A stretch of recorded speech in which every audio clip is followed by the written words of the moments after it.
수채화 물감에 보조제가 몇 가지 있다고 생각하세요? 혹시 나는 수채화를 그래도 보조제에서 그래도 어느 정도 안다고 말씀하신 분은 저한테 좀 얘기해 주세요. 제가 선물 드리겠습니다. 보조제가 30가지가 있어요. 수채화 보조제. 놀라셨죠?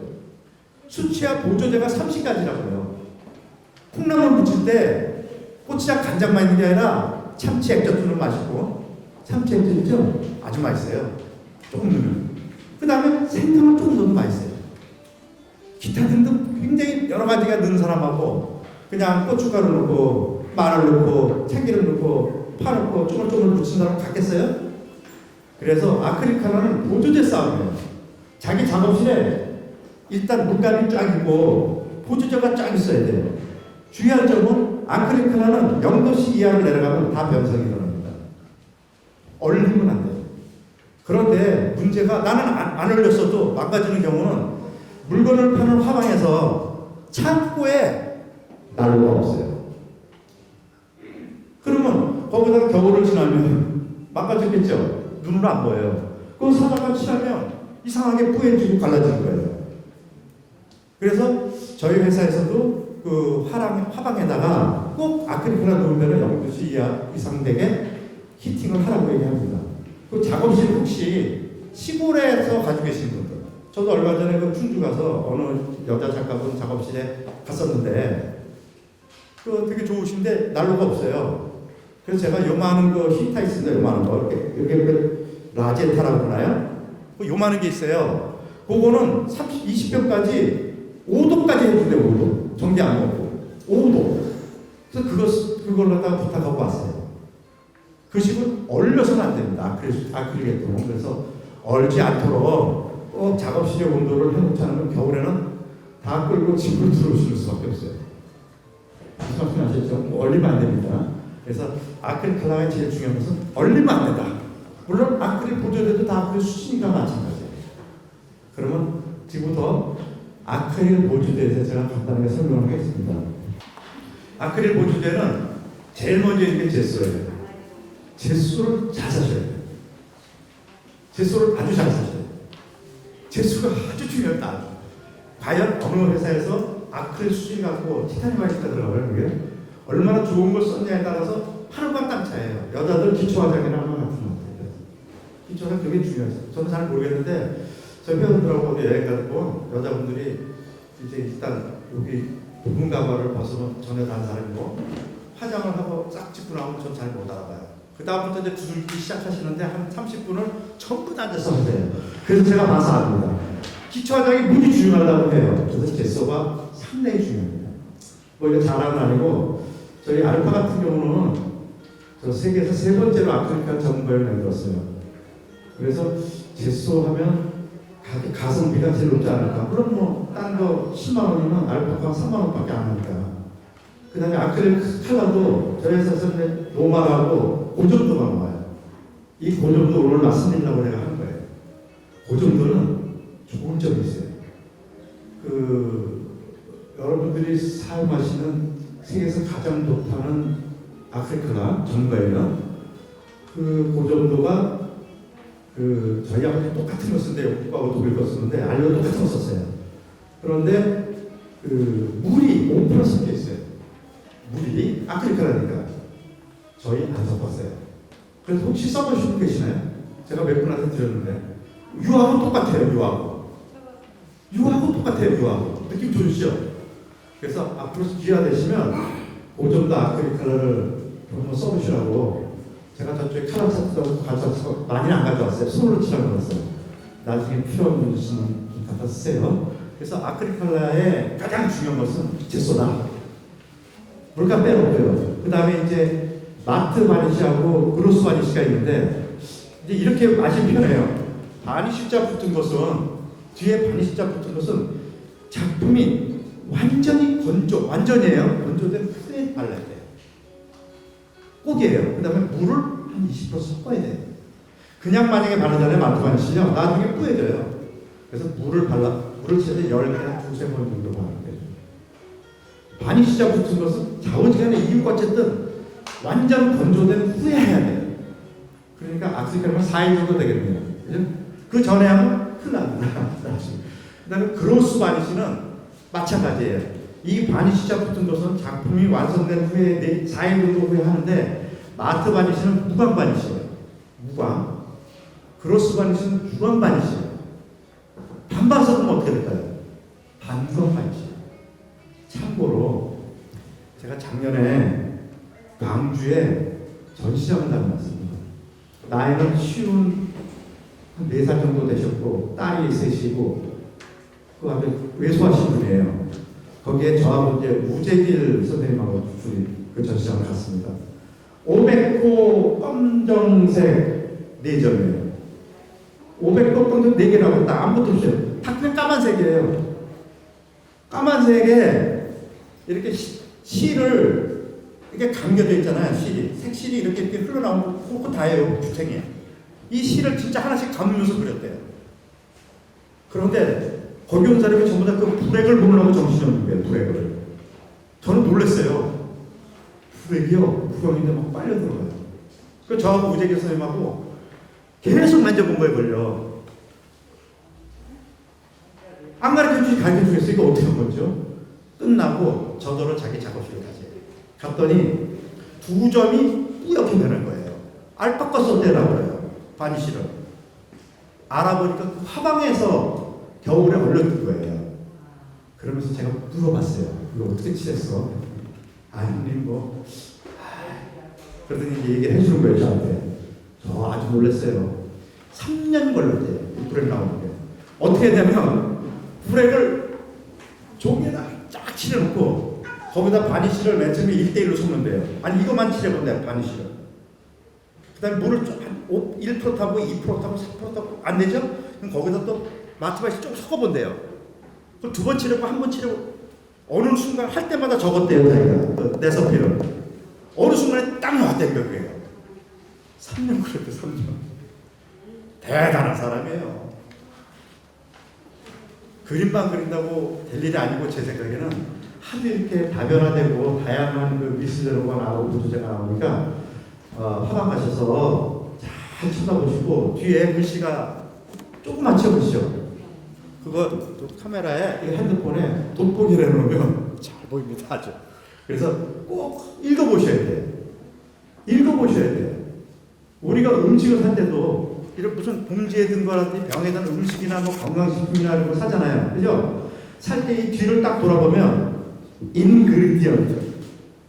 이 안에 어떤 게 섞여 있냐는 얘기예요. 이쪽에는 뉴트리션. 어떤 영양소분이 되다가 딱 나와 있어요. 제일 먼저 보셔야 될 게 지방, 포화지방, 트랜스 지방, 그 다음에 당류, 나트륨, 이게 4개를 보셔야 돼요. 여기 계신 분 치고 고혈압 당뇨 없는 분은 어떻겠어요? 남자분은 전립선 있고 여자들은 갑상선 있고 다 빤하지. 이 뒤를 딱 조그맣게 썰어서 보이지가 않아요. 도대체 안 보인다니까요. 그 꼭 보셔야 돼요. 김을 사실 때 이렇게 네모난 그 팩에 들어간 거 있죠? 여러 가지 나오잖아요. 회사고 풀모도 나오고 CJ도 나오고 양방김도 나오고 광천김도 나오고 나오잖아요. 그 뒤를 보시면 제일 먼저 이게 파래김이냐 조선김이냐를 봐요. 이게 물감하고 관계가 있는 얘기예요. 그 다음에 보실 게 뭐예요? 맨 위에 나트륨을 보셔야 돼요. 2% 이상 되는 거 먹으시면 안 돼요. 또는 나트륨이 어떤 종류도 봐야 돼요. 천일염인지 정제염이라는 건 화학적으로 만든 거예요. 꽃소금도 화학적으로 나트륨하고 염소를 화학적으로 만든 거예요. 염도가 높아서 몸이 부진한 거예요. 그래서 천일염인가를 봐야 되고 기름칠했죠. 이게 보세요. 옥배유, 올리브유, 페놀라유, 참기름, 들기름 이렇게 다 쓰는 거였어요. 절대로 옥배유 쓰고 잡수면 큰일 나요. 여자들 같은 경우 심장이 무지무지한 거예요. 남자는 전립선이 아주 나빠요. 그래서 옥배유가 뭐냐면 옥배유라는 게 옥수수 씨 기름이에요. 그거 잡수면 안 돼요. 옛날에 많았죠. 요즘에 옥수수 기름 안 나오죠. 보셨나요 혹시? 마트 가서 옥수수 기름? 안 나오잖아요. 잡수면 큰일 나요. 그래서 소금하고 옥수수 기름하고 기름하고 그 다음에 당류를 좀 보셔야 돼요. 꼭 보셔야 돼요. 꼭요. 왜냐하면 이게 한두 번에는 아무 상관이 없어요. 식구끼리 계속 먹다 보면 젊은 사람은 상관이 없어. 40대 50대 되는 사람은 이미 많이 누적이 됐기 때문에 이걸로 당뇨, 고혈압, 암, 뭐 별게 다 걸리는 거예요. 우리나라 여자들 3명에 1명이 암이고 남자 4명인데 암이에요. 암이 걸리면요, 죄송하지만 완치가 없습니다. 제가 의사들은 완치 없어요. 죽어도 없어요.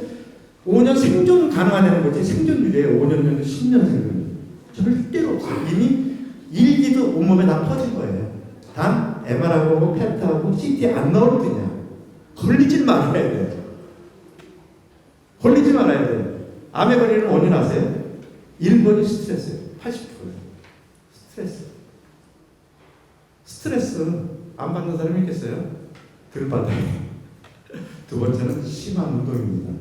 심한 운동. 뭐 만보 걸었어. 그건 작정한 거예요. 나이 들고 난 역기 들고 막 난리쳐. 큰일 나는 거예요. 그래서 30분 동안 이거 오늘 강의한 거에 한 10배 중요한 겁니다. 30분을 의사들이 하는 게 30분을 이렇게 뒤꿈치가 먼저 나서 어느 정도 빠르냐면 등에서 땀이 날듯 듯한 속보라고 할까? 경보? 속보 중간쯤 되겠네요. 이렇게 해서 30분을 걷는데 일주일에 3번을 걷든지 일주일 내내 걷는 거예요. 그런데 코스를 여러 개 찾아보면 되겠죠. 가는데 15분, 온데 15분. 저는 고혈압 당뇨가 심했었어요. 몸무게도 한 90 몇 킬로 나가고 여기 이제 제 친구분이 하나 와 있는데 여성분인데 저하고 동갑 친구분이 하는. 그때 제가 이렇게 뚱뚱하고 머리도 좀 메고 그러고 다녔었어요. 그러다 보니까 당뇨 고혈압이 온 거예요. 제가 고쳤어요. 걷는 거. 딱 한 달만. 천보 걸으면, 만약에 여기 있는 천보를, 만보 걸으면 무릎이 다 망가져요. 연골에. 절대로 하시면 안 돼요. 그 다음에 아까 얘기했던 심한 운동을 하면 암에 걸려요. 그 다음에 또 중요한 것은 공해입니다. 그 다음에 유전화. 80%는 다 스트레스예요. 스트레스를 안 받을 게 웬만하면 악 써서 되지 않을 일은 쓰지 마세요. 되지도 않아요. 예를 들어서 태양이 지고 있어. 어떤 사람 그거 보고 난리 나요. 저 태양이 지고 나면 이제 밤이 올 텐데 어떡하냐 고민하지 마시고 석양을 즐기시는 게 훨씬 나을 것 같습니다. 제 생각에. 말이 빗나갔는데 다 살고 건강해야 작품도 하고 가족도 있고 민족도 있고 다 있는 거 아니겠어요? 제가 오늘 죽어서 없어진다고 내일 변할 게 뭐가 있겠어요? 아무쪼록 건강하게 사시는 날까지 피해 안 주고 남한테 피해 없는 도움에서 재밌게 즐겁게 살면 될 것 같습니다. 그래서 이제 아까 제소를 말씀드리고 두 번째 바니쉬를 말씀드렸어요. 참고로 저한테 이런 왜 마트 바니쉬가 있고 마트 메디는 뭐냐 도대체. 바니쉬자 붙은 것은 그림이 완전히 건조되면 쓰는 거고 미디움자가 한테 붙었다 하면 그거는 물감으로 섞어 쓰는 거예요. 예를 들어서 얼굴에 눈동자를 반짝반짝하고 하고 싶어요.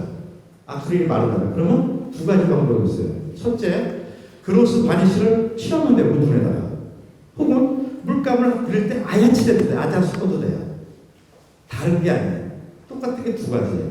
편한 것은 본인이 편한 대로 하시면 됩니다.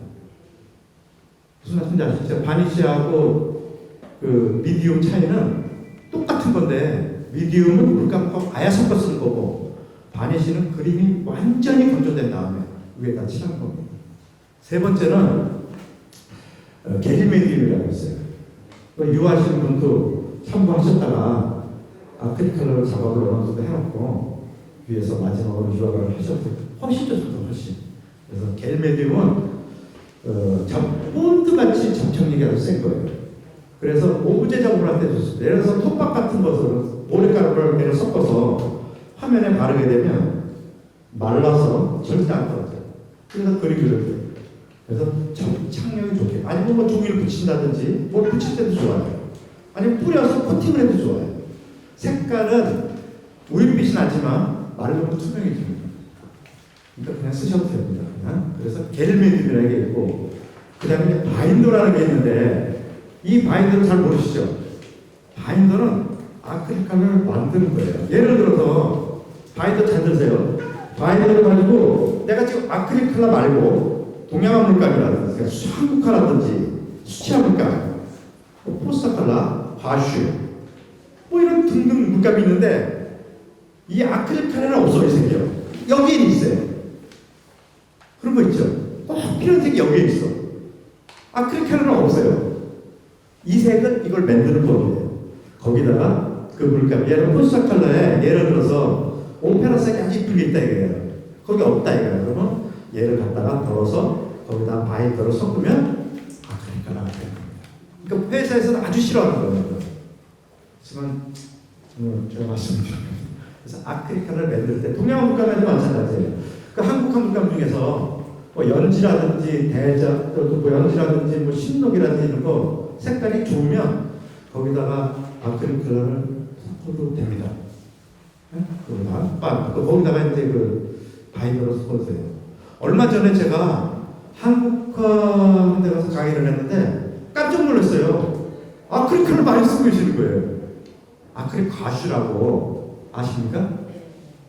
제 이름 보세요. 자, 물감이 크게 두 가지로 나눠져요. 수성이냐 유성이냐. 수성은 뭐가 있겠어요? 아시는 분 한국화 물감. 알로에다가 악의 섞은 수치한 물감. 알로에다가 아라비아 섞은 거. 아라비아는 그겁니다. 우리 애들 우표 이렇게 침 붙어서 붙였죠? 그 노란 거예요. 그게 아라비아 거예요. 수용성 고무예요. 그게 있거든. 아크릴 컬러가 있어요.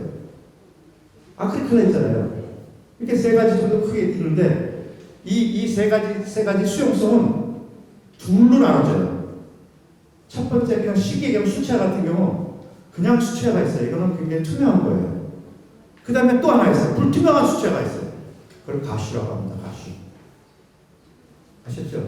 가슈인데 그 가슈도 또 두 손으로 나눠지는 거예요. 화가들이 쓰는 가슈는 아티스트 가슈라고 하고 디자이너가 시안 작업으로 쓰는 가슈를 우리는 디자이너 가슈라고 해요. 디자이너 가슈를 우리는 포스터 컬러라고 얘기합니다. 포스터 컬러. 우리가 살 때는 아티스트 가슈로 사야 돼요. 그래서 어떤 분이가 자꾸 하시는 그 어르신께서 그 아주 불투명한 수채화를 잘 그려서 제가 작품 나왔는데 갑자기 전하는 생각이 안 나는데 그렇게 됩니다. 그 다음에 동양화 물감은 아시다시피 채도가 좀 낮고 약간 불투명하잖아요. 아크릴 컬러도 두 가지예요. 하나는 일반 아크릴 컬러하고 무광 아크릴 컬러에서 무광 아크릴 컬러. 무광 아크릴 컬러. 그것을 동양화에서 쓴다고 하더라고요. 그래서 깜짝 놀랐어요. 그래서 앞으로 작업을 하실 때 어디야? 이리 원광대학의 어느 교수님께서는 그 아크릴 가시 가지고 그 불교 테마를 아주 멋지게 작성하신 것도 봤어요. 채도는가 높고 아크릴 컬러가 무광에 불투명해요. 그러니까 이런 거하고 그런 거 섞었으면 좋겠죠. 어느 부분은 이걸 쓰고 어느 부분은 이걸 쓰면 좋지 않을까요? 이렇게 다양하게 그렇게 해서 이렇게 가시 불투명한 것을 이제 가시라고 붙이고 아크릴 가시도 있습니다. 아크릴 가시. 그러니까 아크릴 컬러는 그냥 컬러, 그다음에 아크릴 가시도 이것도 묽은 거 보통 그 정도, 아주 그 정도 이렇게 있어요. 제가 알기로 홍대 오리진이라는 그룹에서는 그 정도를 많이 쓰실 것 같아요. 비구상하니까 흘러내지 않게 이렇게 그래서 바인더가 있고 그 다음에 이제 이게 리무버가 있어요. 리무버 아크릴을 지우는 거예요. 물론 붓도 지우고 옷도 지우고 지울 수 있지만 화면을 지울 수도 있어요. 그래서 리무버가 있고 또 리타더라고 있습니다. 리타더는 뭐냐면 아크릴가 빨리 바르잖아요. 그죠? 특히 끔찍 좀 스피드가 느리신 분은 여기 갔다 오면 말라요. 그래서 뭐 스프레이를 물도 풀어놓고 하시는데 아크릴가는 좀 천천히 바르게 합니다. 어떨 때 좋겠어요? 그라데이션을 해주고 있습니다. 그리고 모델링 페이스트라고 바데같이 이렇게 발라놓으면 우퉁우퉁한 거에다가 물감을 칠할 수 있게끔 밑에 기초자가 오고자 하는 모델링 페이스트도 있어요. 기타들은 굉장히 많은데 오늘 제가 말씀드린 것을 아마 들으시고 안 써보신 분들은 그냥 다 잊어버리시고요. 나중에 회장님 통해서 저한테 전화를 주시면 제가 이메일로 아니면 카톡으로 문자로 자세한 거는 보내드리겠습니다. 그 정도 있고 그 다음에 사용하시는 불 같은 것은 사실은 유화하고 수채하고 아크릴 다 상관없어요. 어떤 것도 상관없어요. 그렇지만 제 개인적인 생각에는 그냥 아크릴 붓이 좋을 것 같아요. 아크릴 붓이.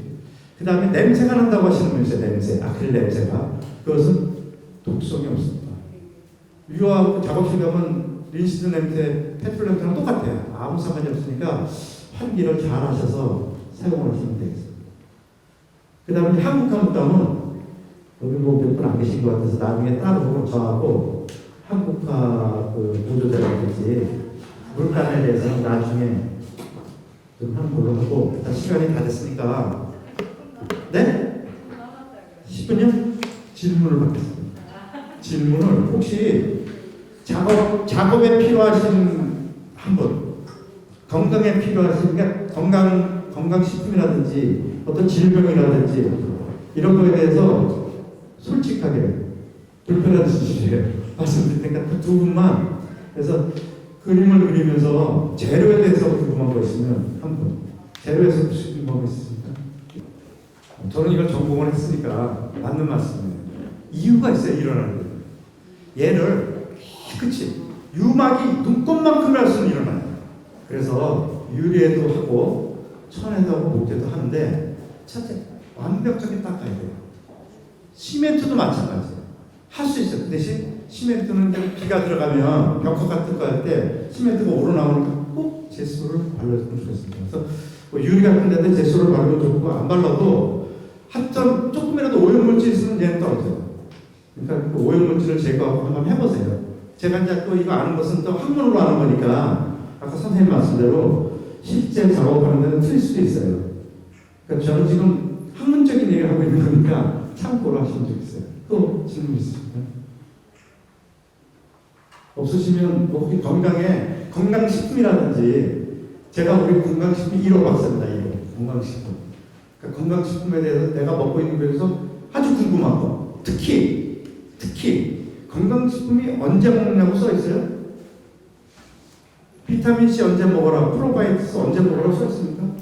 안 써 있죠? 안 써 있잖아요. 왜 안 썼나 몰라. 네.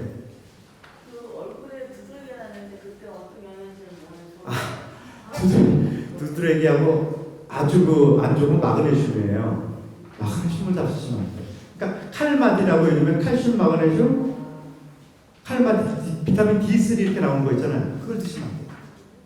그 다음에 얘 거의 다는 스트레스예요. 얼굴에 발진이 벌어나는 건 스트레스하고 또 하나 있어요. 우리 대장에 이 대장 아시죠? 위에서 이제 밥을 드시면 위로 가서 위에서 이제 효소가 나와서 십이장을 지나가면서 이쪽에서 간에서 담즙 이쪽에서 췌장즙이 Y자로 나와서 곧 지나갈 때 거기 딱 떨어져요. 이걸 섞어서 소장에 가서 소화를 시켜서 찌꺼기를 대장으로 보내면 대장에서는 물을 빨아들이고 찌꺼기를 분출시켜서 대변으로 나가는 거예요. 이 대장 벽에 육모로 되어 있는데 우리 면역세포가 거기다 있어요. 80%가. 그러니까 대장이 들어오면 면역이 떨어지면서 거기에 오염물질이 들어가서 혈관을 돌고 피부가 거칠어지고 뭐가 나는 거예요. 그래서 그거 보시는 여성분만 들으세요. 나는 대를 이어서 우리 엄마서부터 나는 평생 벽이다. 죽어도 안 난다는 것은 오늘 불 고쳐드린 거예요. 제가 이거를요 다 고쳐드렸어. 아침에 눈을 뜬다 동시에 여기 눈을 다 저도 먹고 있어요. 동시에 다 써야 될 게 있어. 눈을 딱 뜨는 동시에 프로바이오티스를 드시는데 프로바이오티스는 차로 말하자면 포니차예요. 프리바이오티스가 있어요. 그거는 스텔라예요. 신바이오티스라고 했어요. 그거는 에쿠스예요. 포스트바이오티스라고 했어요. 그것은 벤츠예요. 가격은 비슷합니다. 그래서 포스트바이오티스를 사셔서 아침에 눈을 뜬과 동시에 아들, 딸, 며느리, 남편 몽땅 다 눈을 땅 뜨면서 마시는데 요거는 아침에 눈 뜨자마자 않으면 약효가 50%밖에 안 돼요. 눈 뜨자마자 먹는데 뭐를 먹어야 돼요? 물을 먹는데 찬물 안 돼요. 뜨거운 물 안 돼요. 실온수. 그냥 침대 마술 같은 그 생수 있잖아요. 그거. 이게 제일 좋아요. 찬물 먹으면 폐암 걸리고 뜨거운 물 먹으면 식도암하고 치주암 걸리고 혀암이 걸리니까 제적으로 그냥 식은 술을 잡수게 식은 술. 그래서 식은 술 앞에 딱 놨다가 물을 딱 끄면 얘를 하나 딱 해서 식은 술 딱 먹으면 3일이 지나면 대변이 오는 요새 방귀가 냄새가 없고 피부가 좋아지고 면역이 높아지고 대장암이 안 걸리고 대변을 하루에 한 번씩 꼭 보게 돼요. 3일입니다, 3일. 그 대신 꼭 아침에 눈 뜨자마자 잡수요. 아까 변비 있던 분이죠. 혹시 트러블 있는 분도 그렇게 되시면 저한테 짜장면 굴비를 혼자 사셔야 돼요. 또게요. 오늘 아주 좋은 일입니다. 꼭 식전에 먹는 거예요. 얘를 만약에 식후에 먹는다든지 이러면 아무 소용도 없어. 꼭 눈 뜨자마자. 비타민C는 꼭 밥 먹는 도중에.